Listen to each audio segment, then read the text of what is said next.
दोस्तों यहाँ पर मेरी स्क्रीन पर देखिए, ये है निफ्टी का चार्ट और ये है निफ्टी 20 का चार्ट। अगर मैं आपको निफ्टी का चार्ट पर 2020 के लो, मतलब कोविड के लो से लेकर अभी तक का हाई मेजर करूं तो आपको दिखेगा ये रिटर्न आती है कुल 250% की। मतलब निफ्टी कोविड के लो से अभी तक 250% तक का हाई मार चुका है। बट अगर मैं आपको निफ्टी 20 का चार्ट दिखाऊं, देखो निफ्टी 20 भी निफ्टी को ही फॉलो करता है, अगर आप चार्ट देखोगे तो ऑलमोस्ट सिमिलर होता है। बट अगर यहां पर आप कोविड का लो देखते हैं और यहां से मैं मेजर करता हूं अभी तक का हाई, तो ये आपको 260% का दिख रहा है, 10% फालतू रिटर्न। निफ्टी 20 को भी तो निफ्टी जितनी ही रिटर्न देनी चाहिए, पर निफ्टी 20 में आपको रिटर्न ज्यादा मिल रही है। चलिए थोड़ा और पहले चलते हैं, हम चलते हैं 2008 के क्रैश पे। ये हमें दिख रहा है यहां पर, ये 2008 का क्रैश आया था और उस क्रैश से लेकर अभी तक मार्केट ने क्या रिटर्न दिया है। तो अगर मैं यहां पर लो से लेकर हाई को कनेक्ट करता हूं, मान लीजिए किसी ने बॉटम पे पैसा लगाया और टॉप पर निकाला, एग्जांपल है ये, तो रिटर्न बनती है कुछ 1070% की। ठीक है, 1070%। मैं पेपर पर लिख रहा हूं आप लोगों के लिए कि 1070% की रिटर्न बनी है निफ्टी में 2008 में, अगर किसी ने बॉटम पे पैसा लगाया था और टॉप पर निकला। वहीं पर निफ्टी 20 ने क्या रिटर्न दिया है, निफ्टी 20 की रिटर्न देखते हैं। ये आ गया 2008 का बॉटम, हमने बॉटम से लेकर हाई तक की रिटर्न लगाई और ये आ रही है 1185%। अगर आप यहां पर डिफरेंस देखोगे तो ये डिफरेंस कितना हुआ, 1185 माइनस 1070, 115% की रिटर्न फालतू। 115% की रिटर्न आपको एक्स्ट्रा आई अगर आपने निफ्टी के ETF में इन्वेस्ट किया। सवाल यह आ रहा है कि निफ्टी का ETF निफ्टी से ज्यादा रिटर्न क्यों दे रहा है। पहले इसका आंसर मैं आपको दे देता हूं। ये होता है बिकॉज आपका यहां पर डिविडेंड री इन्वेस्ट होता है। अब ये डिविडेंड री इन्वेस्टिंग क्या होती है, निफ्टी में आप डायरेक्टली तो इन्वेस्टमेंट कर नहीं सकते, या तो आप निफ्टी का कोई म्यूचुअल फंड खरीदते हैं या फिर आप निफ्टी के अंदर जो शेयर्स हैं उन्हें खरीदते हैं। अगर आपने निफ्टी के अंदर जो शेयर्स हैं उन्हें खरीदा होता तो निफ्टी के जो शेयर्स हैं वो आपको डिविडेंड देते। मान लेते हैं रिलायंस से आपको डिविडेंड आता, ITC से डिविडेंड आता, हिंदुस्तान यूनिलीवर से डिविडेंड आता, तो ये जो कंपनीज हैं आपको डिविडेंड देती हैं, आपके अकाउंट में आता। अब आपके अकाउंट में तो आया नहीं, जब हम ETF में इन्वेस्ट करते हैं तो अकाउंट में पैसा नहीं आता, उसका पैसा ETF के अंदर ही एडजस्ट हो जाता है। इसीलिए आपको 115% की रिटर्न फालतू दिख रही है अगर किसी ने ETF में पैसा लगाया होता है। अब बात यहां पर यह आती है, लास्ट वीडियो में हमने बात करी थी कि मैं आपको आज इस वीडियो के अंदर प्रॉफिट बुकिंग भी सिखाऊंगा कि ETF में अगर आप इन्वेस्टमेंट करते हैं तो प्रॉफिट बुकिंग कब करनी है। बट उससे पहले यह जानना हमारे लिए जरूरी है कि ETF में इन्वेस्टमेंट क्या सिर्फ इसलिए कि क्योंकि डिविडेंड री इन्वेस्ट होता है या कुछ और भी बेनिफिट है। ठीक है, मैं आपको स्क्रीन पर दिखाता हूं। अगर आप निफ्टी के म्यूचुअल फंड्स में इन्वेस्टमेंट करते हैं, यहां पर आप देख सकते हो UTI का निफ्टी 50 का इंडेक्स फंड है। हम कहते हैं इंडेक्स फंड सबसे सस्ते होते हैं, HDFC का इंडेक्स फंड है। तो अगर आप एक्सपेंस रेशियो देखोगे तो एक्सपेंस रेशियो आ रहा है 0.20%। तो आपको क्या, तो कमी है ना। और म्यूचुअल फंड में आधा % 1% तक का एक्सपेंस रेशियो होता है। तो इंडेक्स फंड तो सस्ते हैं बट ETF और भी ज्यादा सस्ते हैं, क्योंकि सेम वेबसाइट पर निफ्टी 50 का ही जो ETF है, जैसे कि मैंने अभी आपको निफ्टी 20 के बारे में बताया, उसका एक्सपेंस रेशियो है 0.04%। अब कोई भी समझदार आदमी आपको बता देगा कि भैया 0.20 ज्यादा होता है 0.04% से। तो ETF सस्ते हैं म्यूचुअल फंड से भी। म्यूचुअल फंड का एक और ड्रॉबैक है कि अगर आप जब म्यूचुअल फंड में इन्वेस्टमेंट करते हो, आपको NAV जो मिलती है, NAV आपको क्लोजिंग की मिलती है। मान लीजिए आप इस इंडेक्स फंड में पैसा लगाना चाहते थे म्यूचुअल फंड में, ये जो आपको NAV दिख रही है, सो ये NAV जो भी आपकी NAV आ रही है 231 की आ रही है, ये क्लोजिंग की NAV है।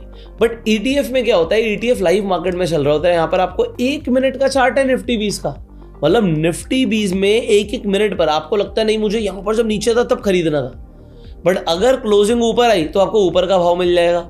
सो निफ्टी 20 जो ETF है उसे आप लाइव मार्केट में ट्रेड कर सकते हो। आपको लगता नहीं ये वाला प्राइस सही है, अगर मुझे बेचना है तो मैं इस प्राइस पे बेचूंगा, ना कि इस प्राइस पे बेचूंगा। सो ये आप बीच में डिसाइड कर सकते हो। बट अगर आप बेचना भी चाहोगे म्यूचुअल फंड को तो वो आपको क्लोजिंग का भाव पकड़ा देंगे, तो आपके हाथ में कंट्रोल ही नहीं है। बट ETF के अंदर कंट्रोल आपके हाथ में होता है। दो कमाल की बातें मैं आपको ETF की और बताता हूं जो आपको कहीं जानने को नहीं मिलेंगी। देखो, आप अपने ब्रोकर पर जाओ और वहाँ पर आपको प्लेज शेयर का एक ऑप्शन दिखेगा, उसके नीचे लिस्ट ऑफ एलिजिबल स्क्रिप्ट्स है वो आपको दिखेगा कि कौन कौन से शेयर्स प्लेज हो सकते हैं। तो ये पूरी स्क्रिप्ट आ जाएगी। आपको यहाँ पर दिखेगा जो शेयर्स होते हैं उनमें हेयर कट ज़्यादा होता है। एग्जाम्पल ये कोई शेयर है, ये शेयर है, इस पर हेयर कट है 27%, 24%। बट अगर मैं यहाँ पर ही आपके लिए निफ्टी 20 सर्च करता हूँ, जो भी मैं आपको बता रहा था, तो निफ्टी 20 पर आपको दिख रहा है हेयर कट है सिर्फ 10% का। कोई और शेयर है तो उस पर जैसे डिक्सॉन का शेयर है 21% का हेयर कट है। ये जो शेयर्स हैं इन पे हेयर कट बहुत ज़्यादा होता है। ETF पे हेयर कट भी कम होता है। तो क्योंकि हेयर कट हमें कम लग रहा है, हेयर कट क्या होता है, अगर मैंने 1 करोड़ की इन्वेस्टमेंट करी है तो 10% काट के ब्रोकर मुझे 90 लाख रुपए अकाउंट में दे देगा ट्रेड करने के लिए। वो भी इंट्राडे में ट्रेड करते हो तो विदाउट एनी इंटरेस्ट। बट अगर आपके पास शेयर्स होते हैं तो उस पर आपका हेयर कट बहुत बड़ा होता है, क्योंकि शेयर मूव बहुत ज़्यादा कर सकते हैं, वॉलेटाइल होते हैं। तो अगर 1 करोड़ रुपए की आपकी इन्वेस्टमेंट होती भी है और हाथ में आपको मान लो 25% काट के मिला तो 75 लाख मिला, वहीं पर आपको ETF में 90 लाख मिला। तो आपके लिए फ़ायदा होता है ETF में इन्वेस्टमेंट करने का। और ETF ज़्यादातर ब्रोकर्स ETF को प्लेज करने देते हैं, म्यूचुअल फंड का भी ऑप्शन नहीं मिलता आपको हर जगह प्लेज करने का। तो ये भी एक ड्रॉबैक हो जाता है। अगर आप इन्वेस्ट करके ट्रेड भी करना चाहते हो उसी पैसे से, तो वो आपको ETF में बेनिफिट मिल रहा है। सो ETF इन्वेस्टिंग इसलिए बेनिफिशियल है और इसीलिए मैं ETF को इतना प्रमोट भी करता हूँ। सबसे बड़ा फायदा पता है ETF का क्या है? बात इसकी नहीं कि प्लेज करने को मिलता है, बात सबसे बड़ी है कि आपका रिस्क सबसे कम होता है। अगर किसी स्टॉक में पैसा लगाओगे तो स्टॉक कितना भी गिर सकता है। हमने इससे पहले कई सारे आपके ऐसे शेयर्स देखे हैं, चाहे जेट एयरवेज हो, चाहे येस बैंक हो, आप यहाँ पर रिलायंस पावर की बात करो, ये शेयर्स ने लोगों का मतलब सारा स्टॉक मार्केट्स का जो एक इंटरेस्ट था जीरो कर दिया कि स्टॉक मार्केट में तो नुकसान होता है। लोगों को ऐसा दहशत उनके अंदर बैठ गई है। बट अगर वहीं पर ETF में कोई आदमी इन्वेस्ट करता है तो वो डाइवर्सिफाइड रहता है। निफ्टी 20 में इन्वेस्ट करने का फायदा क्या? 50 कंपनियों में इन्वेस्टमेंट है। कोई कंपनी अगर निफ्टी का पार्ट नहीं रहेगी तो नई कंपनी ऐड हो जाएगी। तो यहाँ पर क्या है कि अगर आप लॉन्ग टर्म का चार्ट देखोगे तो लॉन्ग टर्म में जैसे कि आपको निफ्टी में बेनिफिट मिलता है, आपको ETF में भी लॉन्ग टर्म में आपको ग्रोथ दिखती है, क्योंकि आपकी इंडिया की टॉप 50 कंपनियां ग्रो करेंगी। ये तो हुआ निफ्टी 20 का एग्जांपल। बट ETF तो बहुत सारे हो सकते हैं। ऑटो का ETF हो सकता है, IT का हो सकता है, स्मॉल कैप का हो सकता है, नैस्डैक का हो सकता है, US की कंपनीज का, बैंक निफ्टी का हो सकता है। तो ETF बहुत सारे हो सकते हैं, कोई भी चूज करो। बट इससे फायदा क्या है? डाइवर्सिफाइड रहते हो आप। तो अगर मैं आपको टॉप 5 बेनिफिट्स बताऊं ETF के, तो जल्दी से नोट कर लीजिएगा। नंबर 1 डाइवर्सिफिकेशन, नंबर 2 डिविडेंड री इन्वेस्ट हो जाता है। वो अभी हमने पावर भी देखी भैया, डिविडेंड री इन्वेस्ट होता है तो 100-115% की एक्स्ट्रा रिटर्न बन जाती है। तीसरा पॉइंट क्या था कि भैया लोएस्ट चार्जेस रहते हैं, म्यूचुअल फंड से भी सस्ता है। तो ऐड आती है टीवी पर, म्यूचुअल फंड सही है, तो सब लोग सही है करते रहते हैं। म्यूचुअल फंड्स में SIP, म्यूचुअल फंड्स में SIP। म्यूचुअल फंड कंपनी ज्यादा पैसे तो नहीं कमा रही। देखो म्यूचुअल फंड कंपनी ही जो है वही ETFs भी लॉन्च करती है। तो अगर आपको कोई HDFC का म्यूचुअल फंड दिख रहा है तो HDFC का ETF भी हो सकता है। बट बात है ETF फिर भी सस्ते मिलेंगे आपको, तो लोएस्ट चार्जेस है। 4th, कोई ट्रैप नहीं है भाई। म्यूचुअल फंड में क्लोजिंग का रेट मिलेगा। यहाँ पर मेरे सामने रेट चल रहा है, मैं लिमिट ऑर्डर मार के खरीद सकता हूँ। तो निफ्टी 20 में आप बाइंग ऑर्डर जब लगाओगे तो यहाँ पर आप डाल सकते हो कि भैया मेरे को किस भाव पे खरीदना है। भाई जब 250 पे आएगा तभी खरीदना है, नहीं आएगा नहीं खरीदना। GTT मार दो, गुड टिल ट्रिगर्ड, जब भाव आएगा तभी मिलेगा। म्यूचुअल फंड में आपको क्लोजिंग का रेट मिलता है। तो ये थोड़ा सा गलत भी है। अगर मार्केट गिरती जा रही है और मुझे अभी निकलना है तो मैं अभी नहीं निकल पाऊंगा, मैं फंस गया। अगर आज मेरे सामने इंट्राडे में मार्केट गिरती जा रही है और मुझे अभी निकलना है बाहर, मुझे पैसे की जरूरत थी, मुझे बाहर निकलना है, तो म्यूचुअल फंड में फंस गया, क्लोजिंग का भाव पकड़ा देंगे। बट यहाँ पर आप अपना लिमिट ऑर्डर मारो और निकल जाओ बाहर। और लिक्विडिटी की भी अच्छे ETFs में कोई दिक्कत नहीं है। और सबसे बड़ा पॉइंट, जो 5th पॉइंट मैंने आपको बताया कि भैया हेयर कट जो है, अगर आपको उसी पैसे से ट्रेड करना है तो सबसे कम भी ETFs में लग रहा है। अब इतना पॉइंट सुन के अगर आपको लग रहा है कि भैया ETF अच्छे हैं तो अब ETF में इन्वेस्टमेंट भी हम कर देंगे। बट ETF में प्रॉफिट बुकिंग का रूल क्या है? देखो ये कोई रूल कहीं लिखा नहीं है, अभी तक मैंने कोई किताब नहीं लिखी है इसके ऊपर, इन फ्यूचर जरूर लिखूंगा। बट मैंने अपने लिए एक रूल बनाया है, ये मेरा पर्सनल रूल है। अगर आप फॉलो करना चाहें तो करिए, अगर आपको लगता है आपके पास कोई और अच्छा रूल है तो आप उसे भी फॉलो कर सकते हैं। देखिए आप इस रूल को समझें, उससे पहले इंपॉर्टेंट है कि प्रॉफिट बुकिंग करनी क्यों। अगर आप 20 साल 30 साल के लिए इन्वेस्टमेंट कर रहे हो और आपको लगता है बस मैंने अपने पैसा इन्वेस्ट किया और छोड़ दिया, उससे फिर मुझे कोई मतलब नहीं है, तो आप इस रूल को आगे मत समझिए, इस वीडियो को यहीं पे छोड़ दीजिए। आप बस चैनल को सब्सक्राइब कर लीजिएगा, जिससे आने वाले टाइम पर भी आपको ऐसी वीडियोस मिलती रहे। मुझे बिल्कुल कोई शौक नहीं है आपको प्रॉफिट बुकिंग सिखाने का। अगर आप सच में 20 साल 30 साल का विजन रखते हैं बट ज़्यादातर लोग तो नहीं रखते। लोगों को बीच में भी पैसा चाहिए होता है, और फिर जब वो अपने पोर्टफोलियो को ऑब्जर्व कर रहे होते हैं, मान लीजिए कोविड के टाइम पर कोई देखता भैया टॉप से लगभग 40% मार्केट गिर गई, तो किसी की अगर 1 करोड़ की इन्वेस्टमेंट थी तो 40 लाख साफ हो गया। अभी हुआ नहीं है, बुक नहीं हुआ है लॉस, बट दिख तो रहा है, तो धक-धक होती है। अब कोई देख नहीं रहा 20 साल के लिए तो बहुत बढ़िया, मार्केट ऊपर चली गई, बट कोई देख रहा है तो उसे बीच में लगता है यार मैं बीच में निकल जाता ना, मार्केट मौका देती है निकलने का, ये देखो इतनी बढ़िया रैली चल रही थी, मैं बीच में कहीं भी निकल जाता तो ये इतना बड़ा मुझे डाउनफॉल नहीं देखना पड़ता। लॉन्ग टर्म वाले के लिए अभी भी ऊपर है, बट उसके बाद क्या हुआ, अभी अगर मार्केट में कोई टॉप पर बैठा होगा तो उसने देखा कि मार्केट अभी रिसेंटली 17% तक नीचे आ गई थी, तो 17% नीचे आ गई। वहीं अगेन 1 करोड़ पे 17 लाख का लॉस दिख रहा है। किसी की अगर 1 करोड़ की इन्वेस्टमेंट है, किसी की तो 100 करोड़ की भी हो सकती है। तो अब जब बड़ा पैसा लग जाता है तो लोग देखते हैं, और वो बड़ा पैसा किसी के लाख रुपए भी हो सकता है। पॉइंट ये है कि हम कब निकले। अब इसका एक मैथमेटिकल रूल बताता हूं कि मैंने प्रॉफिट बुकिंग को इंपॉर्टेंस क्यों दी, अपने लिए क्यों दी। इससे आपको एक मैथमेटिकल एज मिलेगी, बड़े ध्यान से समझिएगा। यहां पर देखिए 2008 का क्रैश था। ये 2008 के क्रैश में मार्केट लगभग 64% नीचे आ गई। अब ये 64% नीचे तो आ गई, बट ये जो हाई है इसे ब्रेक करने में मार्केट को कितना टाइम लगा। तो अगर मैं यहीं से यहां तक का टाइम पीरियड ले जाऊं तो ये आपको यहां पर दिखेगा 2253 डेज। एक साल में दोस्तों होते हैं 365 दिन। 2253 डिवाइडेड बाय 365, तो आप 6 साल के लिए मार्केट में फंस गए। 6 साल के लिए, 6 साल तक मार्केट में अगर आपने हाई पर इन्वेस्टमेंट कर दिया होता तो आपको 6 सालों तक मार्केट ने दिया 0 रिटर्न। क्या आज अगर आप मार्केट में इन्वेस्टमेंट करते हैं और आपको 6 साल के लिए मार्केट 0 रिटर्न देता है, कितने लोग टिकेंगे आप में से? ज्यादातर लोग कहेंगे मार्केट बेकार है। बट देखो उससे पहले क्या हुआ था, उससे पहले मार्केट ने ताबड़तोड़ रिटर्न दी थी। अगर यहां पर कहीं पर भी कोई इन्वेस्टमेंट करता तो ये 600% के रिटर्न पर बैठा हुआ था। तो मार्केट जनरली क्या करती है, एक बड़ी रैली दिखाती है और उसके बाद एक बड़ा डाउनफॉल भी एक्सपेक्टेड होता है। बट कितनी बड़ी रैली के बाद हमें निकलना चाहिए, वी डोंट नो। अब अगर आप लोग ये सोच रहे हो कि भाई मैं 2008 के टॉप की बात कर रहा हूं, तो टॉप पर किसने ही पैसा लगाया होगा, है ना? टॉप पर कौन पैसा लगाता है? किसी ने यहां लगाया होगा, यहां लगाया होगा, है ना? या फिर लोगों ने बॉटम पे पैसा लगाया होगा। अब मेरा आपसे एक सवाल है, अगर आप लोगों की स्टॉक मार्केट में इन्वेस्टमेंट है तो आप मुझे एक बार ये बताइएगा कि आप में से कितने लोगों की इन्वेस्टमेंट जब निफ्टी 20,000 रुपए थी उसके ऊपर की है।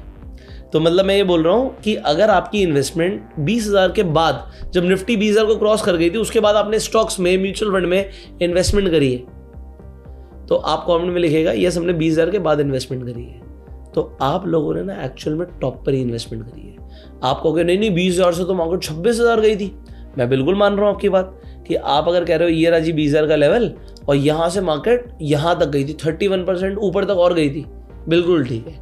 बट अगर आप कोविड के लो से देखोगे तो 20,000 का जो लेवल है ना, वहां तक भी 165% की रिटर्न होती है मेरे भाई। कहने का मतलब ये है, अगर आपने यहाँ पर इस जगह पर कहीं पर भी इन्वेस्टमेंट करी है तो आप मार्केट के टॉप पर ही कर रहे हो। और ज़्यादातर लोग 90% लोग टॉप पर ही इन्वेस्टमेंट करते हैं, इतना लंबा होल्ड ही नहीं करते।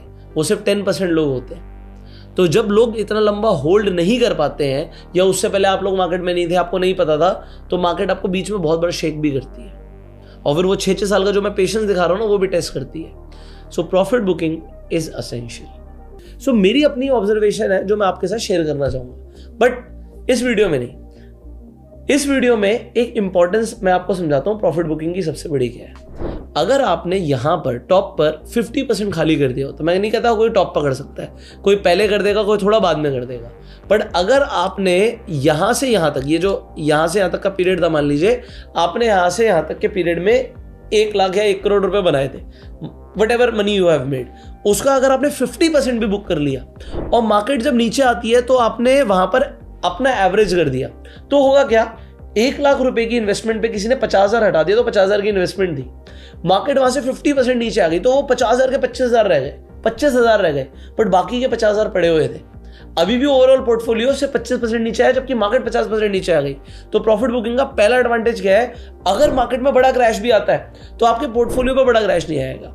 अब आप लोग समझदार हो, आप जब पैसा बाहर निकालोगे, क्या आप अपने बैंक अकाउंट में उसे रखोगे या उसे भी इन्वेस्टेड रखोगे? अगर आप उसे इन्वेस्टेड रखते हो तो आपको डेट पे भी फिक्स रिटर्न आ सकती है, तो बाकी का 50% अमाउंट, अभी मैं 50,000 ले रहा हूँ, वो 50 करोड़ भी हो सकता है, हमने उसे डेट इंस्ट्रूमेंट्स में लगाया। तो जब तक मार्केट रिटर्न नहीं दे रही थी, डेट से तो पैसा बन रहा था, साल का 6%, 5%, 7% हमें फिक्स आ रहा था। और जब मार्केट नीचे करेक्ट हो रही थी तो हम डेट से पैसा निकाल के इक्विटी में लगा सकते हैं। नहीं समझ आ रहा, बस मेरी बात सुन लो, इन फ्यूचर बड़ा रेलेवेंट है ये। तो डेट से पैसा निकाल के इक्विटी में हम तब लगा रहे हैं जब मार्केट गिर रही है। तो अगर मार्केट वापस 0 पॉइंट पे पहुंचती है, जैसे मैंने बोला 6 सालों में मार्केट की 0 रिटर्न थी, तो इन 6 सालों में जिस आदमी ने इन्वेस्टमेंट कंटिन्यू करी होगी, तो जिसने टॉप पर पैसा लगाया था उसका 1 करोड़ रुपए, मान लीजिए 1 करोड़ ही होगा, बट आप नीचे से इन्वेस्टमेंट करके आ रहे हो, आपका 1 करोड़ रुपए हो सकता है 1.25 करोड़, 1.5 करोड़ रुपए बन चुका है। तो आप बाकी जनता से बहुत ऊपर आ जाते हो। जब मार्केट ने 0 रिटर्न दिया तो उस टाइम पर भी आपने रिटर्न बनाया। तो यहां पर प्रॉफिट बुकिंग के 2 एडवांटेज है। मार्केट गिरती है तो आपका कम लॉस होता है, और अगर मार्केट एक टाइम के लिए फंस जाती है तो आप ज्यादा रिटर्न बनाते हो, क्योंकि आप नीचे से एवरेजिंग करके आते हो। एक चीज पे नुकसान हो सकता है, मैंने प्रॉफिट बुकिंग करी और मार्केट भागने लग गई, बट मार्केट तो पहले ही बहुत बड़ी रिटर्न दे चुकी थी, तो एक टाइम पर प्रॉफिट बुक करना जरूरी है। सो प्रॉफिट बुकिंग को हम डिटेल में समझने वाले हैं अगली वीडियो में, बट इस वीडियो में ETF की पावर, ETF स्टॉक्स और म्यूचुअल फंड से मुझे क्यों ऊपर लगता है ये मैंने आपको बताया, और प्रॉफिट बुकिंग करने से आप बड़े क्रैश के अंदर भी बच जाओगे, एवरेजिंग भी अच्छी कर लोगे, और आप पैसा ज्यादा बना सकते हो in the long term. So I hope you will be investing in ETFs। देखो हमारा एक सिंपल सा सिस्टम है, जिसे मैं बोलता हूँ ट्रिपल कंपाउंडिंग सिस्टम। ETF में इन्वेस्ट करो, उस पैसे को प्लेज करो, उस पैसे से आप इंट्राडे ट्रेड करो, और उसी पैसे से आप पोजिशनल ट्रेड करो। आप एक आम म्यूचुअल फंड इन्वेस्टर से 3 गुना ज्यादा रिटर्न बना सकते हो। और अगर आपको उसके ऊपर एक वेबिनार अटेंड करना है, एक्सक्लूसिव वेबिनार होता है, तो आपको एक गूगल फॉर्म फिलअप करना पड़ेगा। फ्री वेबिनार है, कोई चार्जेस नहीं है। तो अगर आपको वेबिनार अटेंड करना है तो आपको डिस्क्रिप्शन और पिन कमेंट में गूगल फॉर्म का लिंक मिल जाएगा, उसे फिलअप कर दीजिएगा, हमारी टीम आपको एक इन्विटेशन के लिए कॉल करेगी। सो आप उस फॉर्म को फिलअप कर सकते हैं। फाइनली अगर आपको ETF में इन्वेस्टमेंट करना है तो उसके लिए आपको एक डीमेट अकाउंट चाहिए। आपको फ्री डीमेट अकाउंट का भी लिंक डिस्क्रिप्शन पिन कमेंट में मिल जाएगा। इनफैक्ट आप रेफर एंड अर्न करके भी पैसे कमा सकते हो। सो लिंक आपको डिस्क्रिप्शन पिन कमेंट में मिल जाएगा, जिससे आप स्टॉक मार्केट में इन्वेस्टमेंट शुरू कर सकते हो। हम आपसे मिलेंगे अगली वीडियो में, बट आपको अपना फेवरेट ETF का नाम कमेंट में जरूर बताना है कि आपका फेवरेट ETF कौन सा है एंड क्यों। अगर आप बताना चाहते हैं तो जरूर बताइएगा कमेंट्स में। Subscribe this channel, click on the bell icon. Next video में हम बात करने वाले हैं प्रॉफिट बुकिंग के मेरे रूल के ऊपर। सो उस वीडियो को मिस मत कीजिएगा। अभी आप एक ETF की प्लेलिस्ट में हो, सो ETF के ऊपर हम ये एक फ्री प्लेलिस्ट बना रहे हैं जिससे ETF की अवेयरनेस बढ़े। सो आपको एंड स्क्रीन पर और आई बटन पर जो लिंक दिख रहा है उससे आप पूरी प्लेलिस्ट देख पाओगे। पूरी प्लेलिस्ट भी देख लीजिएगा। See you in the next video. Like this video, share this video, subscribe this channel. We will see you very soon. Till that time, you go self-made and jai Hind.